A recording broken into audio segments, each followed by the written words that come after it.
ذرا تصور کرو ایک ایسا شہر جہاں برائی گناہ نہیں فخر تھی، جہاں حیا کمزوری سمجھی جاتی تھی، جہاں پاکیزگی کا مذاق اڑایا جاتا تھا اور جہاں اندھیرے کو روشنی کہا جاتا تھا۔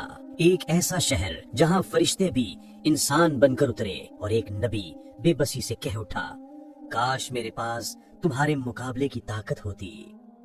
یہ ہے قوم لوط کی ہلاکت، ایک ایسی تباہی جس کی مثال قیامت تک نہیں ملے گی۔ یہ قصہ حضرت ابراہیم علیہ السلام کے بھتیجے اللہ کے نبی حضرت لوط علیہ السلام کا ہے، جنہیں اللہ نے ایک ایسی قوم کی طرف بھیجا جو ظاہری طور پر خوشحال تھی مگر باطن میں اخلاقی طور پر مکمل تباہ ہو چکی تھی۔ یہ لوگ صدوم اور امورہ کے شہروں میں بستے تھے، بڑے بڑے محلات، سرسبز کھیت، پانی سے بھرے چشمے، پھیلے ہوئے باغات، خوشحال بازار، تجارت کی چمک دمک، مگر دل اندھیرے میں ڈوبے ہوئے، ضمیر مردہ اور نفس وحشی بن چکا تھا۔ یہ دنیا کی وہ پہلی قوم تھی جس نے کھلم کھلا اس بدکاری کو اختیار کیا جسے فطرت بھی ناپاک کہتی ہے۔ یہ لوگ مردوں کے پاس مرد بن کر جاتے، راستوں میں کھڑے ہو کر مسافروں کو روکتے، ان کی عزت نیلام کرتے اور پھر اس گناہ پر فخر کرتے۔ جو انہیں روکتا وہ ان کا دشمن بن جاتا، جو نصیحت کرتا وہ ان کی ہنسی کا نشانہ بنتا۔ حیا ان کے لیے ایک پرانا قصہ تھی اور حیوانیت ان کی پہچان۔ حضرت لوط علیہ السلام دن رات انہیں سمجھاتے، کبھی نرمی سے، کبھی درد بھرے لہجے میں، کبھی آنکھوں میں آنسو لے کر۔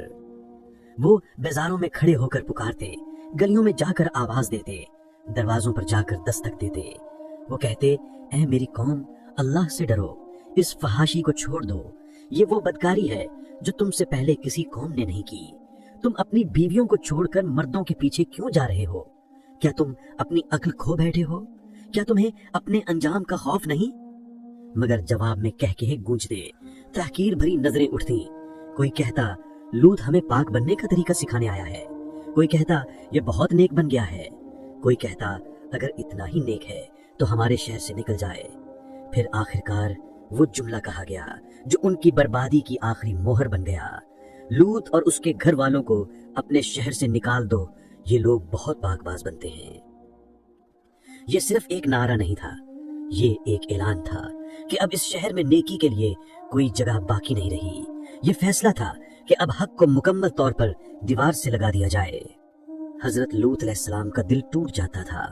وہ نبی تھے مگر تنہا تھے، ان پر ایمان لانے والے چند کمزور لوگ تھے، طاقت، دولت اور اکثریت سب باطل کے پاس تھی، اور سب سے زیادہ دل دکھانے والی بات یہ تھی کہ ان کی اپنی بیوی دل سے قوم کے ساتھ ملی ہوئی تھی۔ وہ گھر میں نبی کے ساتھ رہتی مگر قوم کو خبریں دیتی، مہمانوں کی اطلاع پہنچاتی اور باطل کی پشت پناہی کرتی۔ نبی کی آنکھوں کے سامنے ان کی قوم آہستہ آہستہ جہنم کے کنارے کی طرف بڑھ رہی تھی، اور وہ بے بسی میں صرف دعا کر سکتے تھے۔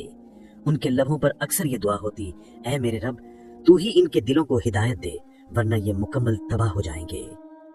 پھر وہ دن آیا جس دن زمین پر آسمان کا فیصلہ اترنے والا تھا۔ ایک شام جب سورج ڈھلنے کو تھا، 3 خوبصورت نوجوان حضرت لوط علیہ السلام کے دروازے پر آئے، چہرے ایسے روشن جیسے چاند، آنکھوں میں ایسا وقار جیسے کسی بادشاہ کا روب، لباس سادہ مگر وجود میں غیر معمولی ہیبت۔ حضرت لوط علیہ السلام نے انہیں دیکھا تو ان کا دل دھڑک اٹھا۔ وہ اپنی قوم کو جانتے تھے، وہ ان کی گندگی، ان کی درندگی، ان کی ہوس کو جانتے تھے۔ انہیں یقین تھا کہ اگر ان لوگوں کو خبر ہو گئی تو یہ مہمان محفوظ نہیں رہیں گے، مگر نبی تھے، مہمان کو واپس بھیجنا ان کے بس میں نہ تھا۔ وہ انہیں اندر لے آئے، عزت سے بٹھایا اور دل ہی دل میں خوف سے کانپنے لگے۔ ابھی کچھ ہی وقت گزرا تھا کہ شہر میں خبر پھیل گئی، لوط کے گھر کچھ خوبصورت لڑکے آئے ہیں۔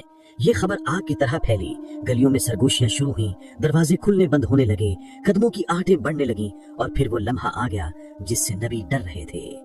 مردوں کے جھنڈ حضرت لوط علیہ السلام کے گھر کے باہر جمع ہو گئے۔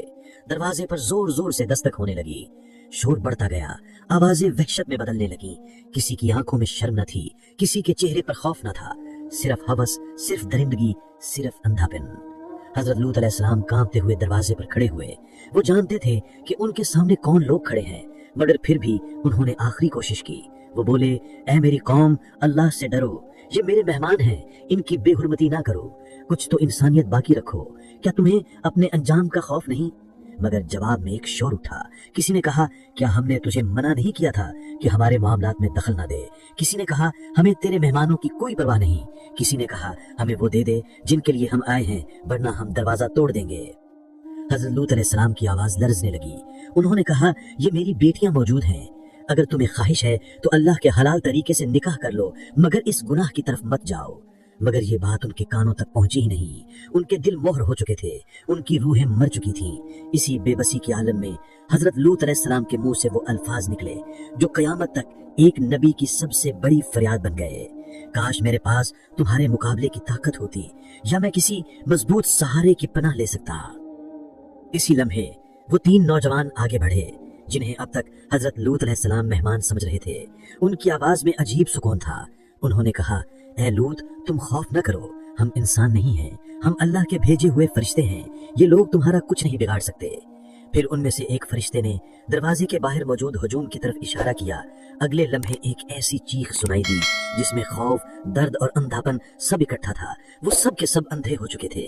कोई दीवार से टकरा रहा था, कोई जमीन पर गिर रहा था, कोई अपने साथी को आवाज दे रहा था, मगर किसी को रास्ता नजर नहीं आ रहा था। वो इसी अंधेपन में डगमगाते हुए वापस लौट गए। तब फरिश्तों ने हजरत लूत अलैहिस्सलाम से कहा, आज रात तुम अपने मानने वालों को लेकर फौरन इस बस्ती को छोड़ दो, किसी को पीछे मुड़कर नहीं देखना।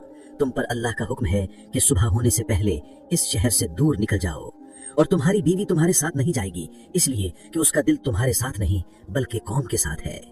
ये सुनकर हजरत लूत अलैहिस्सलाम का दिल दहल गया। बीवी जिसके साथ उन्होंने जिंदगी बसर की थी, जिसके साथ खुशी गमी गुजारी थी, मगर अल्लाह के फैसले के सामने कोई रिश्ता नहीं चलता। वो दिल में जख्मी थे मगर सर झुकाए हुए थे। रात के आखिरी पहर हजरत लूत अलैहिस्सलाम चंद मोमिन मर्दों और औरतों के साथ खामोशी से शहर से निकले। न कोई शोर, न कोई आवाज, न कोई रोशनी। गलियां सुनसान थीं, मकान खामोश थे, जैसे पूरी बस्ती किसी खौफनाक जाख में सोई हो। पीछे वो शहर था जिसमें उन्होंने सालों दावत दी थी, और आगे नामालूम रास्ता था, मगर दिल में अल्लाह पर भरोसा था। और फिर जो ही सुबह की हल्की सी रोशनी आसमान के किनारे पर नमूदार हुई, जो ही परिंदों ने पर फैलाए, जो ही हवा ने करवट ली, आसमान का फैसला जमीन पर नाफिज हो गया। फरिश्ते जमीन पर उतरे, उन्होंने अपने ताकतवर पर जमीन में मारे, और एक लम्हे में पूरा शहर जड़ से उखड़ गया। जमीन उलट गई, जो नीचे था वो ऊपर हो गया, और जो ऊपर था वो नीचे हो गया। पहाड़ों जैसी इमारतें तिनकों की तरह उलट गईं, महलात मिट्टी में दफन होने लगे। फिर आसमान से पकाए हुए पत्थरों की बारिश शुरू हुई। हर पत्थर अपने हदफ को पहचानता था।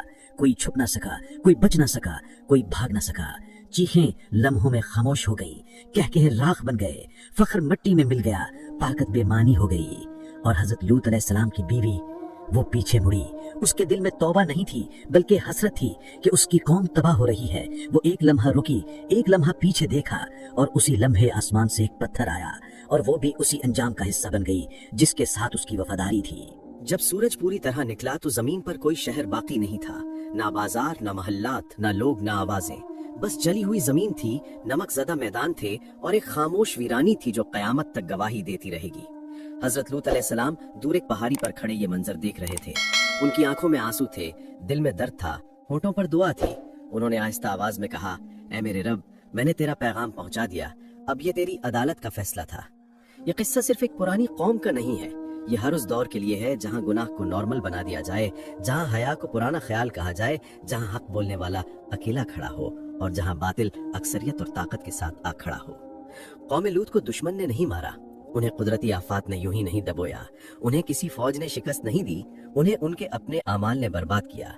जब इंसान अपनी फितरत से बगावत करता है तो जमीन भी उसके लिए अजनबी बन जाती है, आसमान भी उसके खिलाफ खड़ा हो जाता है, और फिर कोई पनाह बाकी नहीं रहती। आज भी वो बस्ती दुनिया के नक्शे पर कहीं नमक के मैदानों के नीचे दबी हुई है, इबरत की एक खामोश निशानी बनकर, जो हर दौर के इंसान को ये पैगाम देती है कि ताकत हमेशा हक के साथ नहीं होती, मगर अंजाम हमेशा हक के मुताबिक होता है।